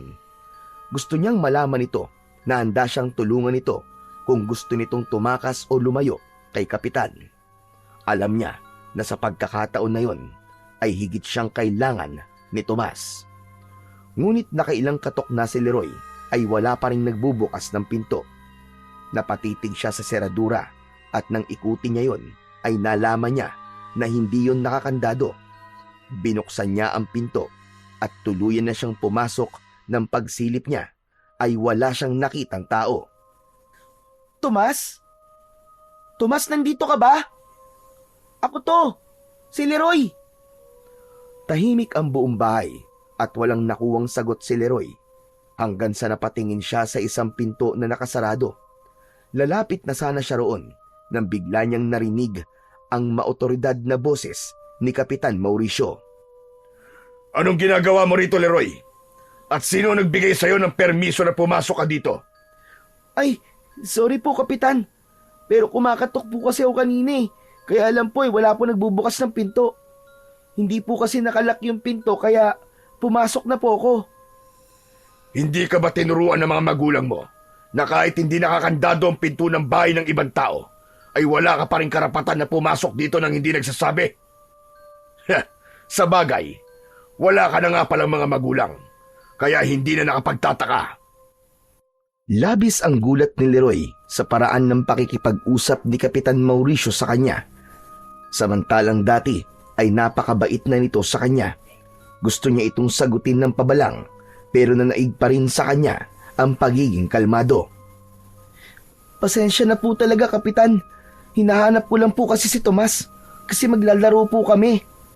Wala dito si Tomas. Nasaan po siya, Kapitan? Wala dito sa bahay si Tomas at wala rin siya dito sa baryo. Nasa Maynila siya ngayon. Nagbabakasyon siya sa tita niya at bago pa magpasukan siya babalik. Hindi po niya sinabi sa akin na aalis siya dito sa baryo ah. Bakit? Dapat ba isabihin lahat ni Tomas sa'yo? Umalis ka na nga at huwag ka nang babalik dito. Lalo na't wala naman dito si Tomas. Hindi na nagsalita si Leroy dahil baka madulas pa siya na alam na niya ang lihim nito. Nagmamadali siyang lumabas ng bahay ni Kapitan Mauricio upang bumalik na sa gubat. Alam ko nagsisinungaling lang si Kapitan Mauricio. Sigurado ko na hindi nagpunta sa Maynila si Tomas. Nandoon lang siya sa bahay nila. Kailangan ko mag-isip ng paraan para mailigtas si Tomas at tapusin si Kapitan bago ang kabilugan ng buwan. Nang makarating siya sa gubat, ay agad niyang kinuha ang sungay ng elepante at muli siyang nagsanay. Kailangan niyang maging handa upang sa oras na magharap sila ni Kapitan Mauricio ay masiguro niya na siya ang mananalo. Inagabihan ay agad na sinimulan ni Leroy ang hakbang upang mailigtas niya si Tomas. Nagtungo siya sa labas ng bahay ni Kapitan Mauricio upang magbanman. Dala niya ang sungay ng elepante para kung sakaling may hindi inaasahang pangyayari ay handa siya. Matyaga siyang naghintay ng senyales na maaaring naroon pa rin sa bahay na yon si Tomas. Pero halos isang oras na ang lumipas ay wala pa rin siyang nakita. Sarado ang bintana at pinto ng bahay at patay na ang ilaw sa loob ng bahay. Naisipan ni Leroy na mas lumapit pa sa bahay. Maingat ang mga hakbang niya at siniguro niyang walang makakakita o makakarinig sa kanya. Lumapit siya sa pinto. Idinikit niya roon ang tenga niya at umasa siyang may maririnig siyang kahit na ano. Laking gulat ni Leroy nang biglang bumukas ang pinto at bumungad sa harapan niya si Kapitan Mauricio. Nanlilisik ang mga mata nito. Anong ginagawa mo rito ng ganitong oras? Hindi ba sabi ko sa'yo ay huwag ka nang babalik dito? Sa gulat ni Leroy ay tila umurong ang dila niya. Nag-isip siya ng palusot na papaniwalaan ni Kapitan Mauricio.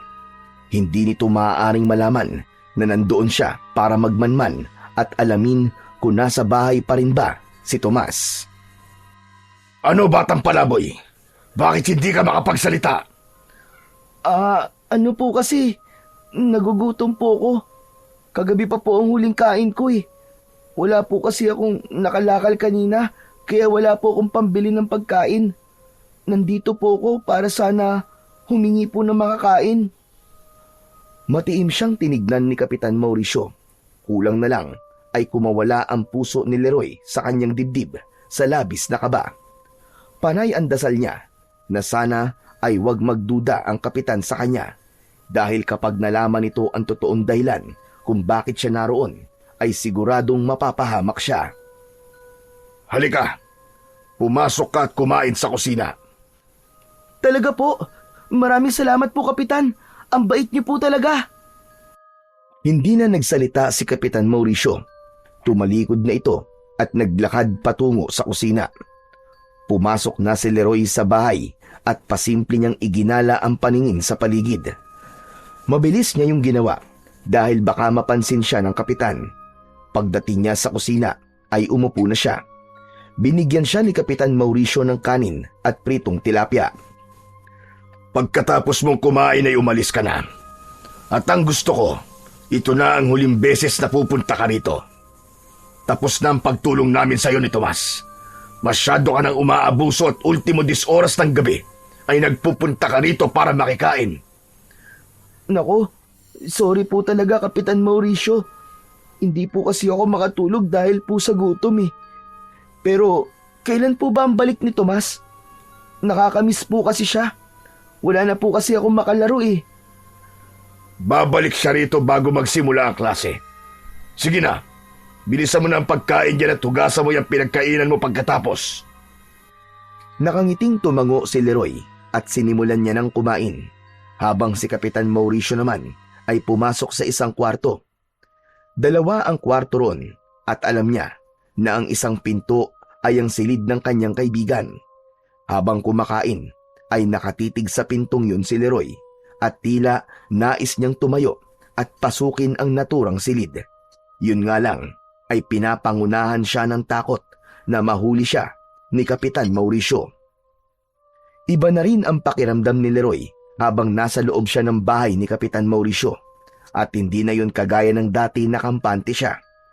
Simula nang malaman niya na ang kapitan ang pinuno ng mga aswang na hinahanap niya, pakiramdam niya anumang sandali ay may hindi magandang mangyayari. Kaya kasabay ng pagmamatsyag niya ay alerto siya at nakapatong sa hita niya ang sungay ng elepante. Bumalik si Leroy sa gubat na bigong malaman kung nasa bahay pa ni Kapitan Mauricio si Tomas. Hindi niya maiwasang isipin na baka nasa panganib ito o may nangyayari na ritong hindi maganda. Kaya nang makarating siya sa kanyang bahay-bahayan ay agad siyang nagdasal na bigyan ng Diyos ng proteksyon si Tomas. Matapos magdasal ay naupo lang siya sa nakausling ugat habang nakatingin sa kawalan. Hanggang sa sandaling yun ay hindi pa rin siya makapaniwala na isang napakabigat na responsibilidad ang nakaatang sa kanyang balikat.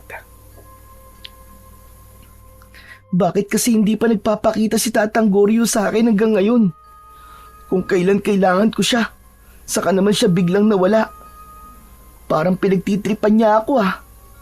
Tatang Goryo, nasan ka na ba? Matapos yung sabihin ni Leroy ay nagulat siya at napatayo nang makita si Tatang Goryo na lumabas mula sa dilim. Maaliwalas ang ngiti nito habang naglalakad palapit sa kanya. Tatang Goryo, mabuti naman at nagpakita ka na sa wakas. Ano nangyari sa inyo? Bakit po simula nang ipinagkaloob niyo po sa akin ang sungay ng elepante ay hindi na po kayo nagpakita sa akin? Hindi mo naman ako tinatawag eh. Kaya hindi ako nagpapakita sa'yo. Akala ko kaya mo na. O tignan mo ngayon, isang tawag mo lang sa akin ay nandito na ako. Dapat po yung sinabi niyo kagad sa akin yan. Mag-isa lang tuloy akong nagsanay sa paggamit ng sungay ng elepante. Pambira naman kayo oh. Pero kahit mag-isa ka, ay nakita ko naman na kaya-kaya mo. Matalino ka, Leroy. Palagi ako nakabasid sa'yo. Kaya alam ko ang lahat. At alam ko na natuklasan mo na rin kung sino ang pinuno ng mga aswang. Isang malalim na paghinga ang pinakawalan ni Leroy ng mga sandaling yon. Hindi ko alam, Tatang. Pero kahit may mahiwagang sandata na ako, ay parang pakiramdam ko, hindi pa rin ako mananalo kay Kapitan Mauricio. Natatakot pa rin po akong harapin siya. Kapag ganyan ang iniisip mo, ay talo ka na kagad kahit hindi pa nagsisimula ang laban. Ang sandata na gaya ng sungay ng elepante ay isa lang kasangkapan, pero ang tunay na magpapanalo sa'yo ay ang sarili mong kakayahan at ang tapang sa iyong puso. Pero siya po ang leader ng mga aswang eh. Paniguradong mas malakas siya kumpara sa ibang aswang. At ako, isa lang po akong palaboy na walang alam sa pakikipaglaban. Kaya nga po hanggang ngayon eh, hindi pa rin po ako makapaniwala sa sinabi niyo na ako ang karapat-dapat na maging tagapagtanggol ng baryong to. Leroy, alam kong bata ka pa, Pero kailangan mong maintindihan na ikaw dapat ang kauna-unahang maniniwala sa sarili mo. Kailangan mong subukan ng isang bagay bago mo malaman kung kaya mo ba to o hindi. Maniwala ka. Mananalo ka sa laban na ito kung magtitiwala ka lang sa sarili mo. Tumango si Leroy. Kahit paano ay nakatulong sa kanya ang mga sinabi ni Tatang Goryo. Napayuko siya at pinag-isipan niya ang susunod niyang gagawin. Sa pag-angat ng mukha niya ay wala na si Tatang Goryo sa kanyang harapan. Kinabukasan ng umaga, pagkagising ni Leroy ay may kakaibang tapang siyang naramdaman sa kanyang dibdib. Pakiramdam niya ay dahil yon sa mga sinabi ni Tatang Goryo nang magkausap sila nung nakaraang gabi. Agad niyang kinuha ang sungay ng elepante at kahit hindi pa kumakain ay nagsanay na siya sa paggamit nun. Isang puno ang inisip niya na kunwaring aswang. Inatake niya yon gamit ang sungay ng elepante. Hinampas niya yon gamit ang mas matabang dulo ng sungay, habang ang matulis na dulo naman ay bilang panaksak. Humihingal si Leroy makalipas ang halos 1 oras ng pagsasanay. Mas buo na ang loob niya ng oras na yun at sinabi niya sa sarili niya na kailangan niya nang gawin ang dapat ay dati pa niyang ginawa. Kung hindi kagad siya kikilos ay mangyayari ang pangitain ni Tatang Goryo at kapag nangyari yun ay baka mas mahirapan siyang ipagtanggol ang mga tao sa baryo dahil mas marami na siyang kakalabaning mga aswang.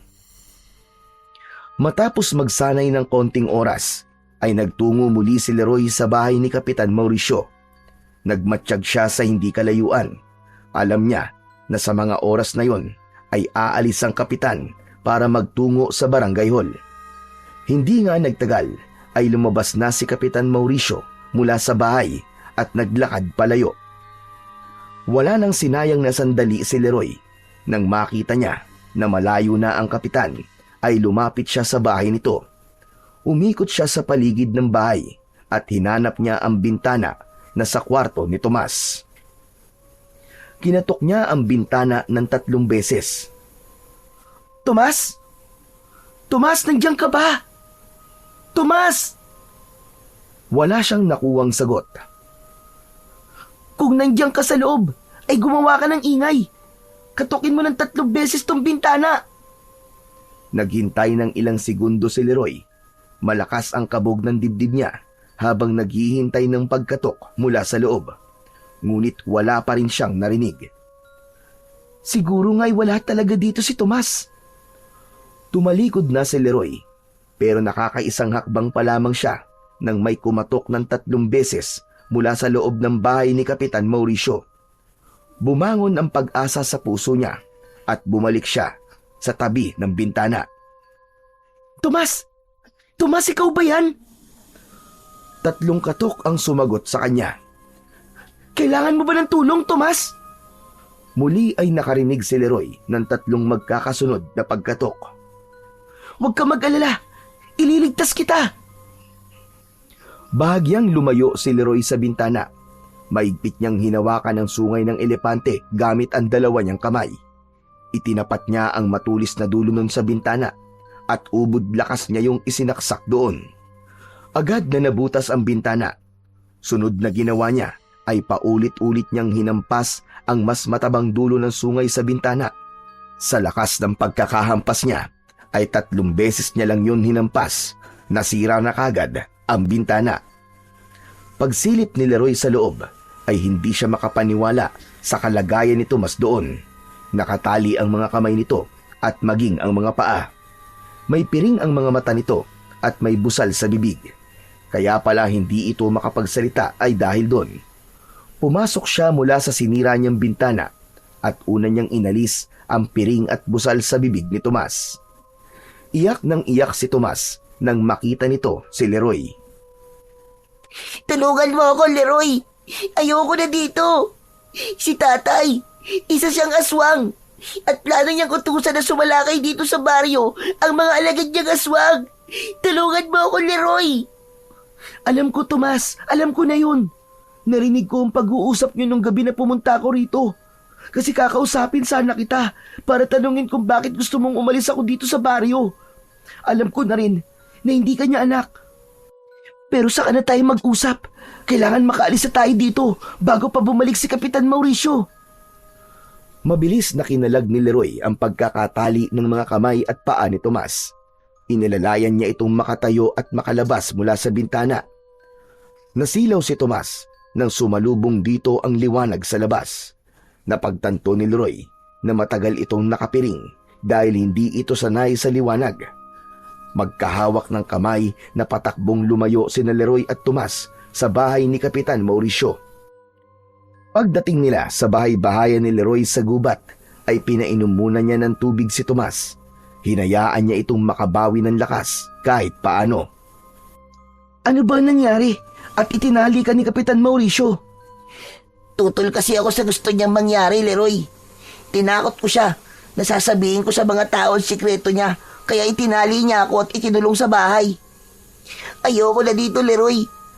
Kapag nakuha ulit ako ni tatay, ay baka tuluyan niya na akong gawing aswang. Umalis na tayo dito. Magpunta tayo sa malayong lugar. Kapag umatake ang mga aswang, ay baka mamatay tayo sa dami nila. Hindi, Tomas. Hindi ako maaaring umalis.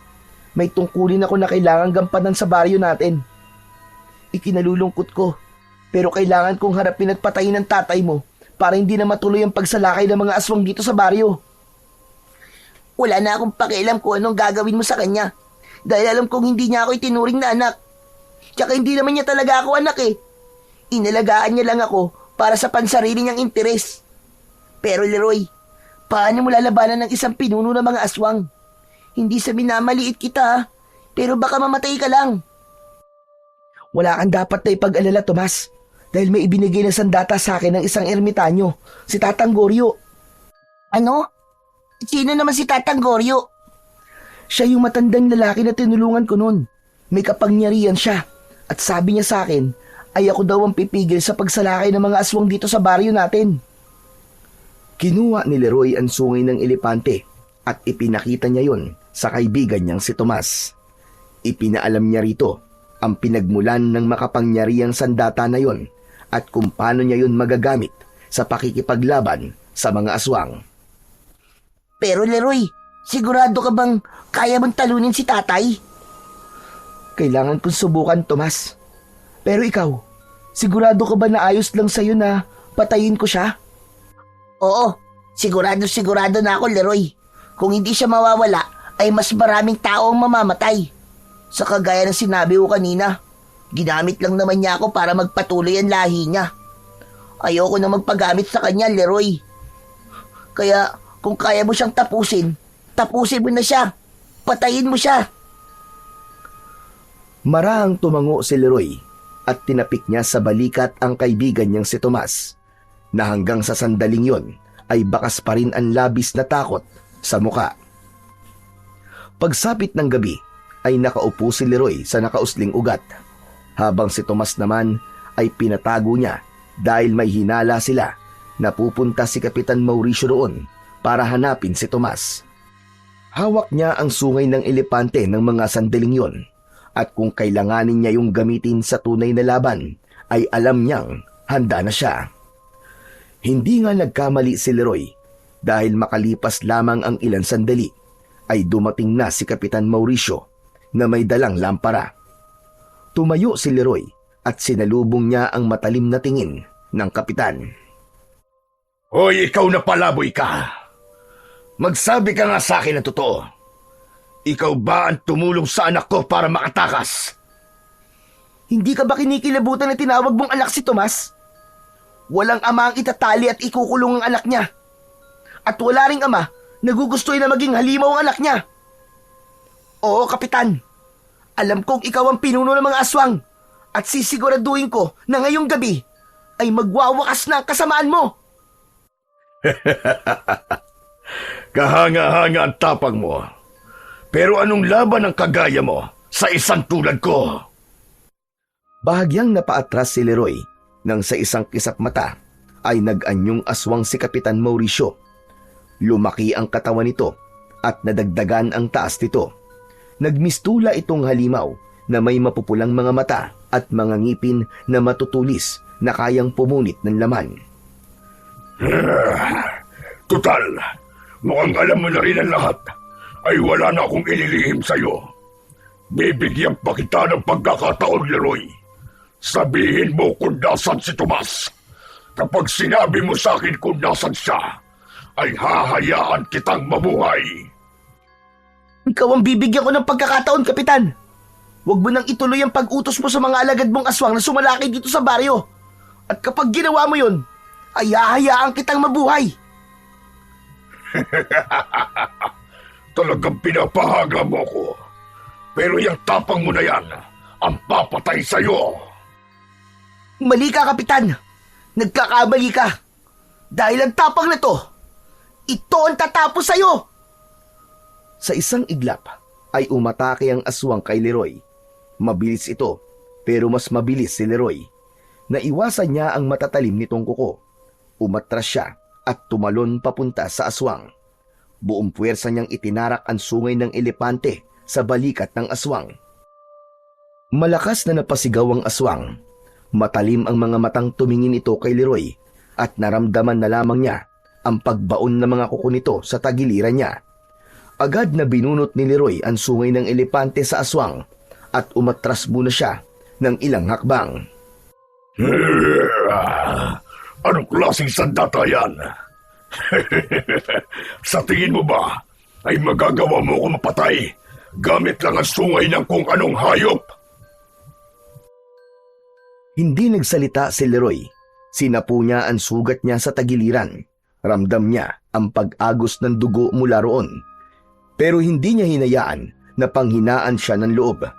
Mas lalo pa niyang naramdaman ang lakas na ibinibigay ng sungay ng elepante sa kanya, na parabang alam nito na kailangan niya yon ng sandaling yon.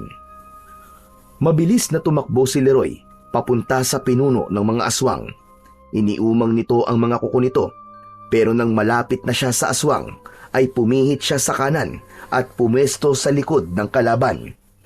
Malakas siyang sumigaw at hinawakan niya ng dalawa niyang kamay ang sungay ng elepante. Itinarak niya sa likod ng aswang ang sungay at agad siyang umatras bago pa ito makaganti. Galit naman na humarap ang aswang at ito naman ang umatake. Mabilis itong nakalapit kay Leroy. Sinakal siya nito at ibinalibag sa lupa. Bumagsak si Leroy ng pasadsad at umubos siya at may dugong lumabas sa kanyang bibig. Tumayo si Leroy nang hindi inaalis ang tingin sa aswang. Sa muling pag-atake sa kanya ng pinuno ng mga aswang, ay iniwasan muna niya ang mga kalmot at sunggab nito. Naghintay siya ng tamang pagkakataon upang siya naman ang umatake. Hanggang sa sinubukang kalmutin ng aswang si Leroy, mabilis siyang yumuko at walang pagdadalawang isip na itinarak niya ang sungay ng elepante sa tiyan nito. Lumagpas sa likod ng aswang ang dulo ng sungay at nang hugutin niya yon, ay agad itong bumagsak sa lupa. Tumayo si Leroy sa tabi ng aswang habang sumusuka ito ng dugo. Mula naman sa likod ng isang puno ay lumabas si Tomas. Lumapit ito kay Leroy at tinignan nito ang aswang na tila naghihingalo na. Itinaas ng aswang ang isa nitong kamay habang nakatingin kay Tomas. Anak ko, tulungan mo ko. Huwag mong hayaan na mamatay ako. Pangako, magbabago na ako, anak. Magsimula ulit tayong dalawa. Parang awa mo na, anak. Hindi! Hindi mo na ako malilinlang! At tigilan mo na rin ang pagtawag sa akin ng anak! Leroy, sige na! Patayin mo na siya! Naramdaman ni Leroy na kahit galit si Tomas kay Kapitan Mauricio, ay hindi pa rin ito kayang makita na papatayin niya ang taong kinilala nitong ama. Tumalikod si Tomas at narinig niya ang pigil nitong paghikbi. Doon na nagdesisyon si Leroy na tuluyang wakasan ang buhay ng aswang na magdadala ng dilubyo sa kanilang baryo.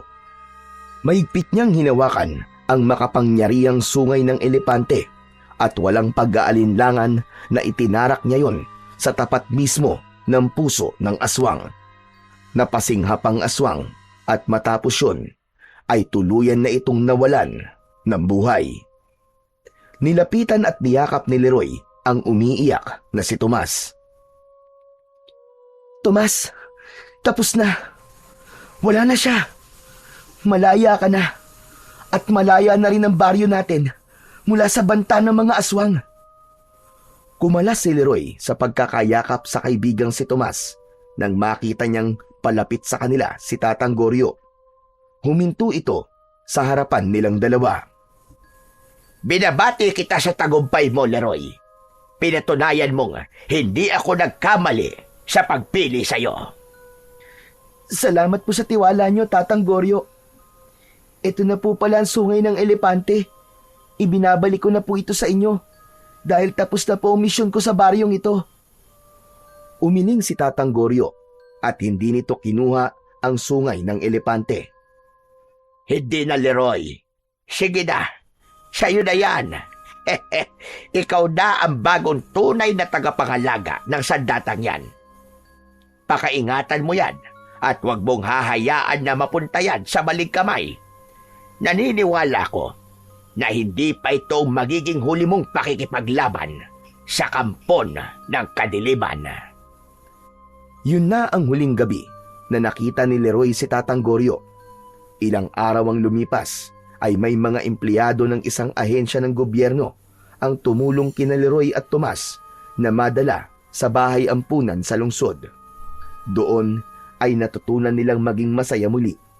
Nakahanap sila ng mga bago nilang kaibigan na gaya nila ay mga wala na ring pamilya, ngunit patuloy pa ring lumalaban sa buhay.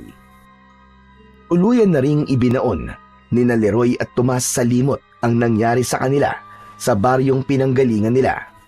Dahil alam nila na yun ang daan para muli silang makapagsimula ng panibagong buhay. Hanggang sa lumipas ang ilang taon, si Tomas ay naging social worker habang si Leroy naman ay nagtatrabaho sa isang non-profit organization na tumutulong sa mga batang lansangan. Ngunit kahit nagbago na ang takbo ng kanilang mga buhay, isang bahagi ng nakaraan ang pinili ni Leroy na huwag kalimutan. At yun ay ang mahiwagang sungay ng elepante. At patuloy pa rin niyang pinangahawakan ang pangako niya na hindi siya magdadalawang isip na muli yung gamitin kung kinakailangan sa pagharap sa mga kampon ng kadiliman.